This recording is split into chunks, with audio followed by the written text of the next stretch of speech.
au nom de Jésus-Christ, pour le pardon de vos péchés, et vous recevrez les dons du Saint-Esprit. Voilà, la chose est claire. C'est-à-dire que le Seigneur a montré aux apôtres comment est-ce qu'il faut prêcher. Quand les apôtres ont prêché, comme le Seigneur leur a dit, ils ont eu le résultat.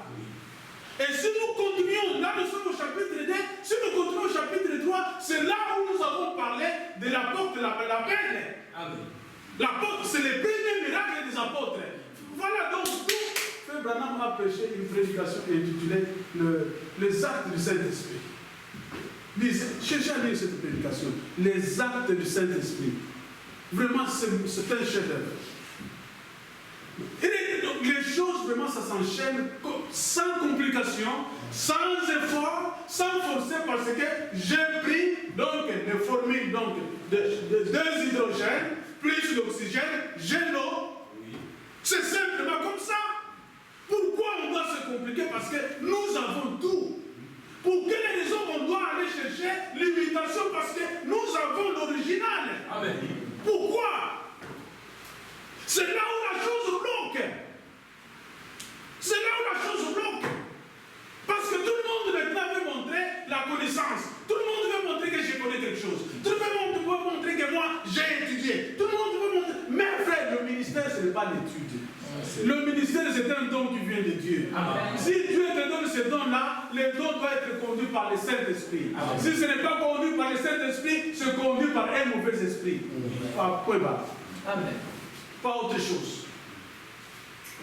Fils de Dieu, maintenant c'est votre tour. C'est à votre tour d'ouvrir les yeux. C'est à vous d'ouvrir les yeux. Comme je le disais pendant qu'il n'était pas, vous allez voir un papa comme ça qui doit venir chaque jour se mettre ici. Parfois, il commence à présider les cultes. Il entend les cantiques. Il est debout pendant autant d'heures. Il gagne quoi? Rien du tout. Les autres prêchent, peut-être ils gagnent des dîmes, des millions. Ils ont construit. Donc, au nom de la parole, au nom du message, ils ont fait de leur commerce. Ils ont gagné leur vie. Ici, on gagne quoi? C'est qu'on suit une seule chose, un seul objectif, c'est le salut de vos âmes. Amen. Yeah. C'est ce que nous voulons, pas autre chose. Alors, si nous voulons le salut, mon frère, tenons-nous dans la main, marchons avec le Seigneur. Donnons ce que nous devons donner. Donnons ce que le Seigneur nous a donné à notre tour avec un bon cœur, afin que ces enfants, un jour, quand ils seront devant le Seigneur, ils seront notre joyeux. Amen. Ils seront notre couronne. Nous sommes des serviteurs, non? Comment un serviteur, quand il ne fait pas ce que le maître lui a demandé, ce n'est pas un serviteur? C'est simplement ça. Vous êtes des princes et des princesses, vous méritez la nourriture de qualité. Amen. La nourriture qui doit vous donner la bonne santé. Amen. Je contrôle, ne vous en faites pas. Alors, donc le Seigneur a montré aux apôtres comment est-ce qu'il faut prêcher. Et c'est quand les apôtres ont appliqué le formule, ils ont eu le résultat. Alors, non seulement le Seigneur a montré aux apôtres comment il faut prêcher, Paul a montré aux gens de son âge comment il faut prêcher. Paul a montré aux gens de son âge comment il faut prêcher. Allons-y donc dans 2 Timothée.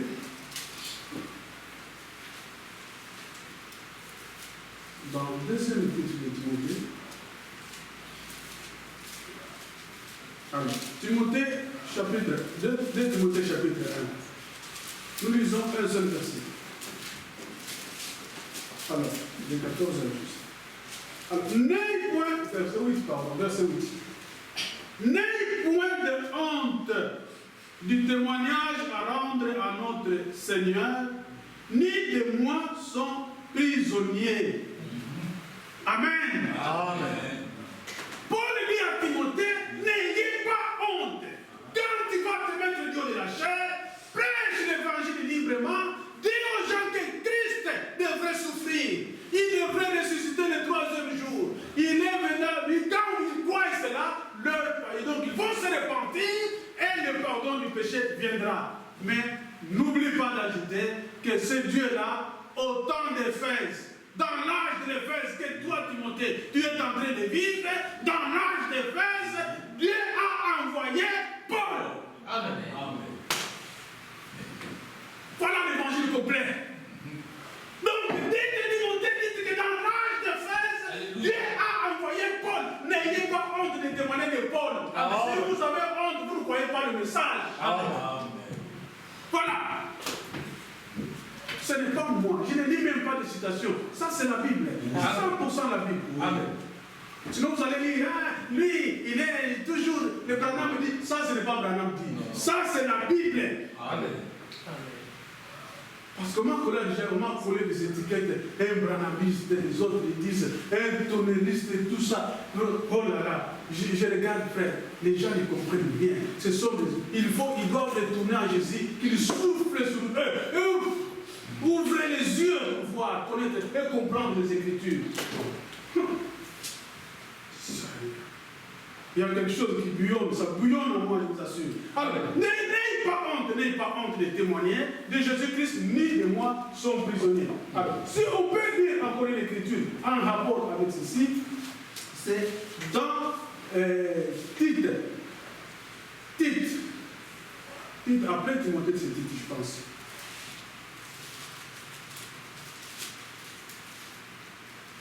Oui. Tite chapitre 2, verset 1. Donc, c'est beaucoup, mais écoutez, je vais commencer. Pour toi, dis donc, prêche.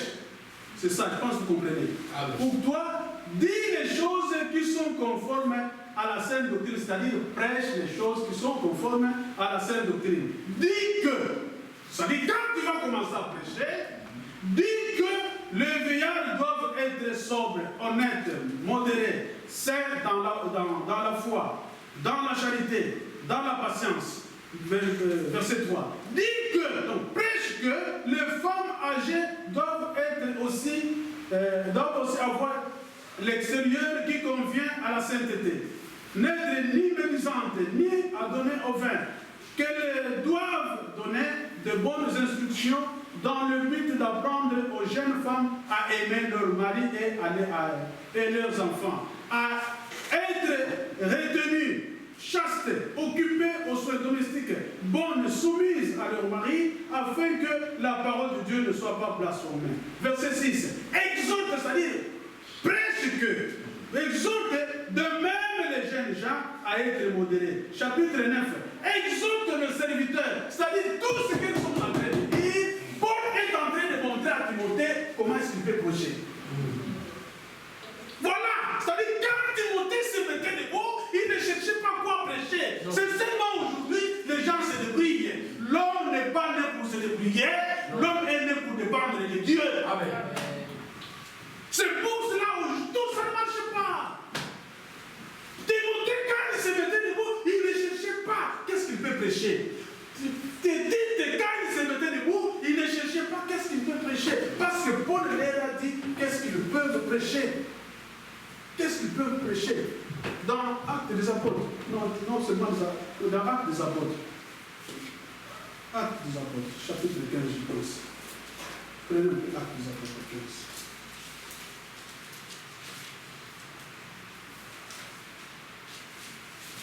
Est-ce que je suis là?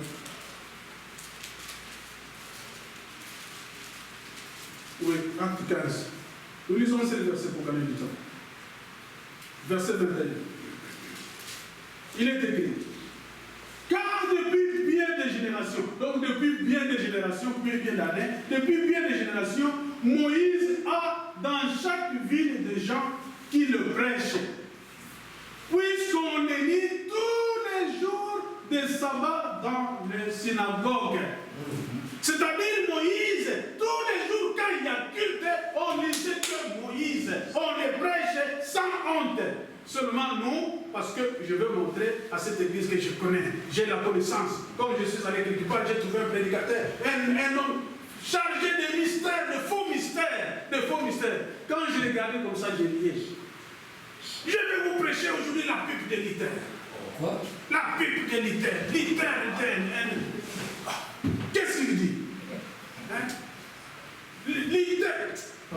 il y a vraiment des choses à écouter. La pub de Luther. Luther était messager. Il écoutait les mystères. Hein? Luther était messager, mais il fumait la pub. Voilà les mystères qu'il prêche. L'autre, le même monsieur, il était là, donc il rentre encore. La cuisse de Boaz, le mystère de la cuisse de Boaz. Il dit tout, mais à l'intérieur, c'est vide. Et quand les enfants de Dieu sortent, ils se posent la question, on nous a prêché quoi? C'est ça. C'est ça la question qu'on doit se poser. Amen. Quand vous sortez de l'église, vous rencontrez un frère, une soeur qui est malade, qui n'est pas, donc il n'est pas connecté, il n'a pas internet, qui te pose la question, on a prêché quoi aujourd'hui? Oh bon, écoute, bon, je ne sais pas, il a dit beaucoup de choses, hein, les prédicateurs, mais il a prêché quoi? C'est pas de problème. C'est pour cela, un enfant qui ne mange pas très bien, on l'appelle un rétatiné. Donc c'est la tête seulement qui grossit, ici ça ne grandit pas. Macrocéphale, mon cher frère. Nous méritons mieux que ça. Pourquoi? Parce qu'il y a beaucoup de délinquants du haut de la chair. Trop de délinquants. Ceux qui ne peuvent pas monter ici, ils sont devenus de grands patrons, ils sont devenus de grands hommes, ils ont marqué un nom dans le monde, mais devant le Seigneur, ils ne font rien du tout. Ce qui compte, c'est le résultat. Si on ne peut pas mettre les doigts sur la plaie, ça ne guérira pas. Si on ne peut pas prêcher, on ne peut pas dire les choses telles qu'elles sont, ça ne va pas changer. Il faut que quelqu'un parle. Et nous parlons. Amen. Nous devons parler. C'est tellement capital, Faites l'effort. Le dimanche prochain, invitez votre voisin, invitez votre ami. Si vous avez un homme qui est malade, amenez-le ici. Amenez, si vous avez un homme malade, amenez-le ici. Nous allons prier pour les malades. Amen. Nous allons mettre la parole en pratique. Amen. Cette parole, c'est pour nous. Amen. La vérité. Amen. Ce n'est pas que tout, à tout moment, vous devez naître de nouveau. Vous devez naître de nouveau. Oh, mais montre-nous comment naître de nouveau. Ah oui. Mais vous devez être rempli du Saint-Esprit. Frère, apprenez-nous comment être rempli du Saint-Esprit. C'est ça la prédication. Ne nous chantez pas les slogans. C'est que nous voulons la réalité. Si Dieu est avec nous, où sont le miracle? Amen. Nous avons entendu Josué a fait. Moïse a fait. Et nous, qu'est-ce que nous faisons? Et pourquoi nous ne faisons pas? Est-ce que le Dieu de Moïse a changé? C'est le même Dieu. Amen. Pourquoi ça ne change pas? Il y a un problème que nous devons vérifier. Nous devons fouiller pour localiser les problèmes. Et c'est ce que nous sommes en train de faire. Amen. Faire la rétrospection pour localiser où se trouvent les problèmes. Moi, j'ai fait la logistique. Dans la logistique, donc, quand on produit en amont et on distribue en aval, donc tout ce qui a été produit, il y a, exemple, une infection. Quelqu'un a mangé l'hamburger. Cet hamburger, il est infecté. On doit savoir la raison. Pour faire donc cela, on fait ce qu'on appelle la traçabilité. On fait la traçabilité, on suit donc chaque étape que cette viande a suivi. Depuis la production, on va dans le cahier du produit de l'éleveur, on regarde parce que chaque animal a son identité. Comment est-ce qu'il a été élevé, qu'est-ce qu'il a mangé, juste qu'il est allé à l'abattoir, mais comment il a été distribué, juste qu'on va trouver maintenant. Les camions qu'il a amenés avaient des bactéries. Ce n'est pas le problème du fermier. Le problème, c'est du livreur. Celui qui a livré, donc l'hygiène n'a pas été respectée. Il faut localiser les problèmes. Ça se trouve où? Maintenant, voilà. C'est l'église de Dieu qui est pénalisée maintenant. C'est l'église de Dieu qui est pénalisée. Alors, ici, voilà. Dans Marc, pardon,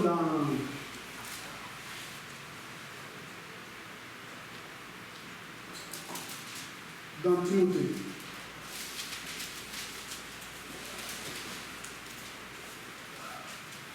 Timothée chapitre 2, Timothée chapitre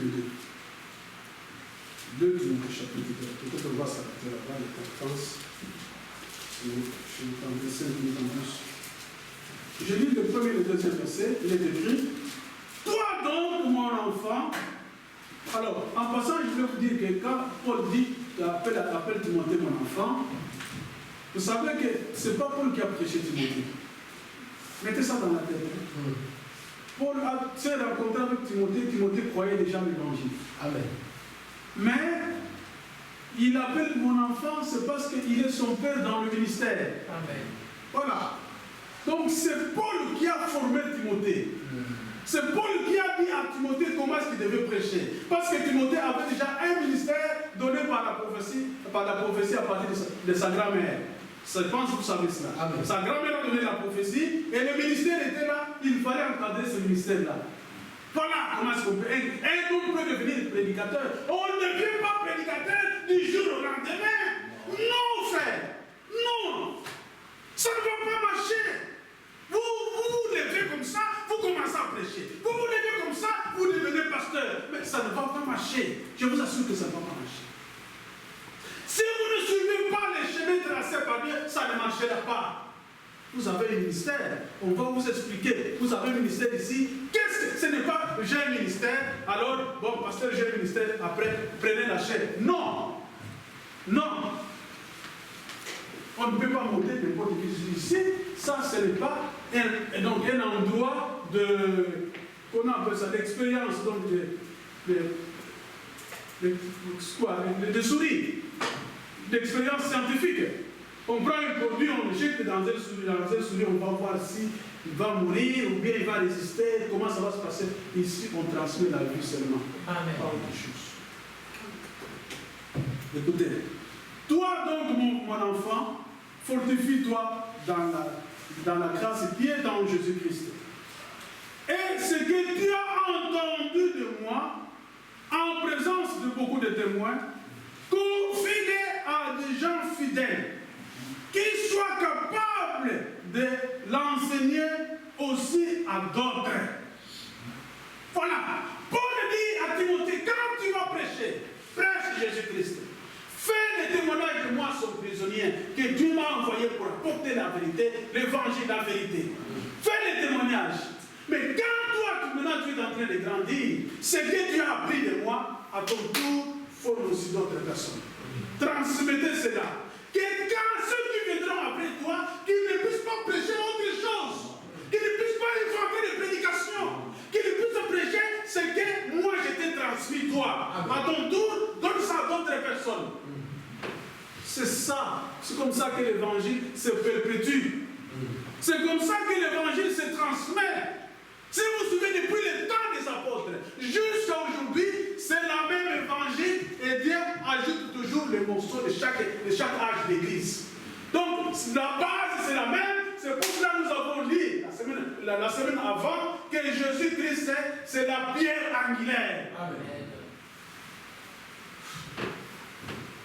Je ne sais pas, vraiment, je me pose la question, est-ce que j'explique ça très bien ou comment?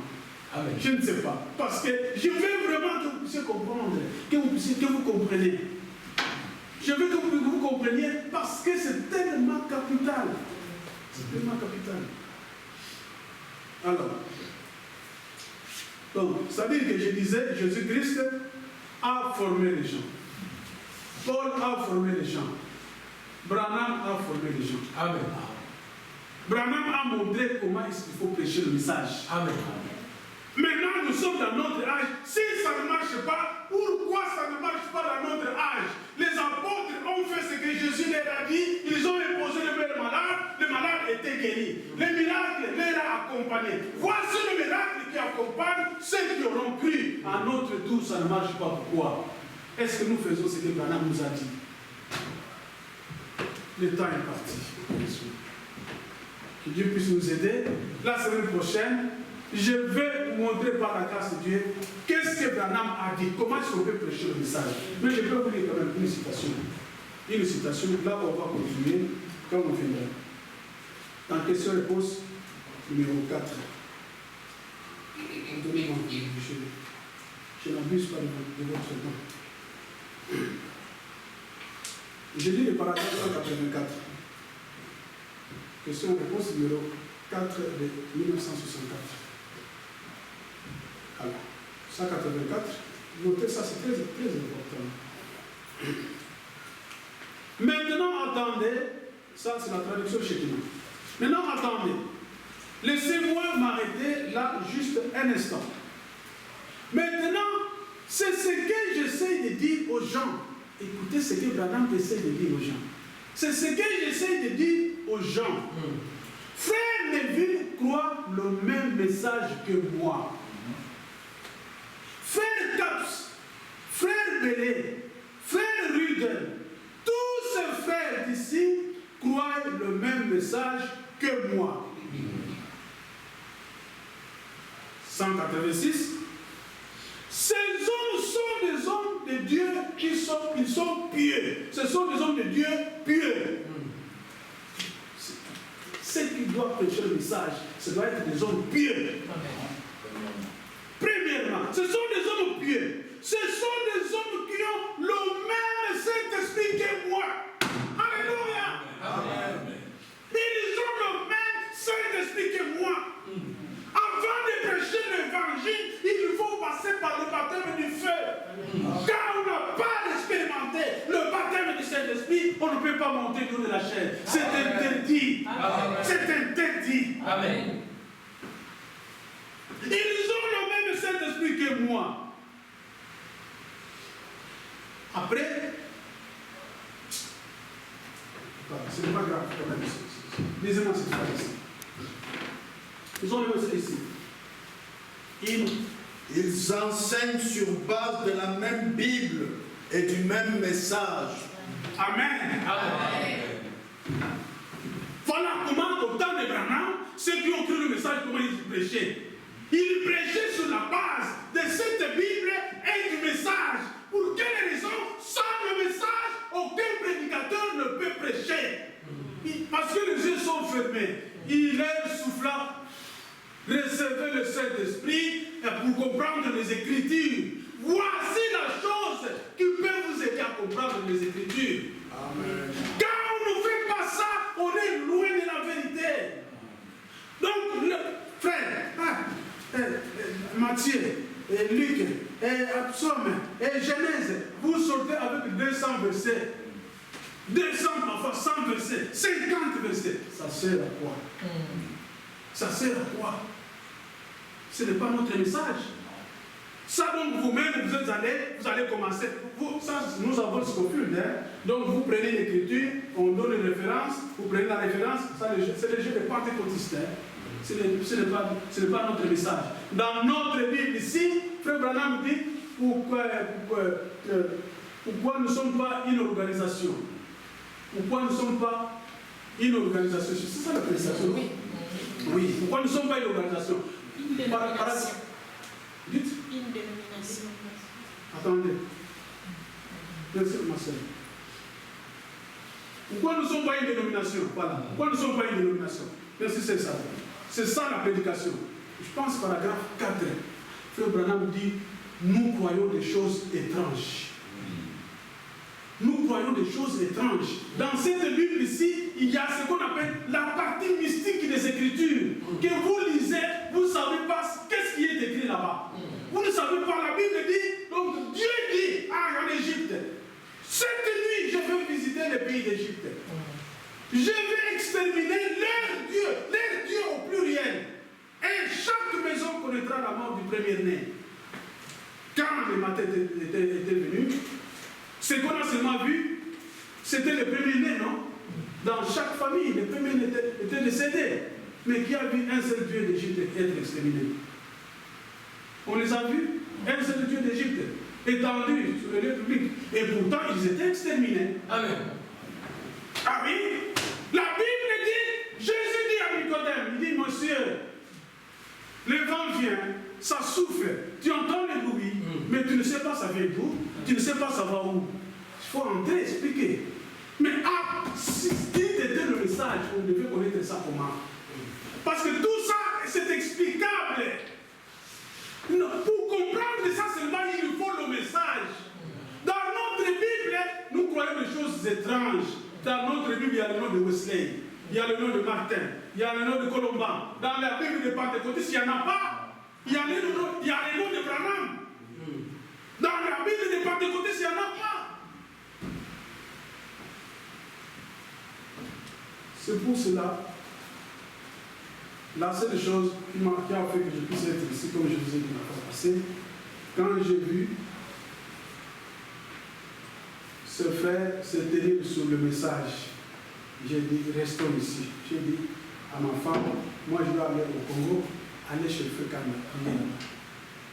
Prier là-bas. Frère, sans le message, moi, comme frère Franck disait, sans le message, moi je n'existerai pas. Amen. Sans, on ne peut pas dire, le message, il n'y a pas autre chose, il n'y a pas autre chose qui peut faire de nous de véritables chrétiens aujourd'hui. Rien du tout.